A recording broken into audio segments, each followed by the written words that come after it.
Match चालू झाल्यानंतर 6व्याच मिनिटाला गोल मारून काय हॅव्हर्ट्सनं आर्सेनलला 1-0 पुढे करून दिलं होतं आणि विषय गरम केला होता. गोल गोल गोल गोल गोल आर्सेनलची गोल. काय हॅव्हर्ट्स. पण त्यानंतर आर्सेनलने जगाला डिफेंडिंग कसं करायचं असतंय फुटबॉलमध्ये हे शिकवायचं ठरवलं.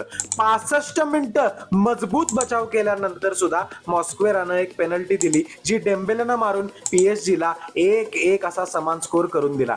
त्यानंतर सुद्धा आर्सेनलनं एवढा डिफेन्स केला की 120 मिनिटात फक्त 286 पास म्हणजे एका मिनिटात जेमतेम 2.5 पास करून मॅच पेनल्टी पर्यंत नेली. पण एझे आणि गॅब्रियल यांनी दैनिक फुटबॉलचं प्रेडिक्शन चुकीचं ठरवायचंच असं ठरवलं आणि थेट बाहेर बॉल मारला आणि PSG नं सलग दुसरी चॅम्पियन्स लीगच नाही तर सलग दुसरा ट्रेबल जिंकून हा 2026चा युरोपियन सीझन संपुष्टात आणलेला आहे.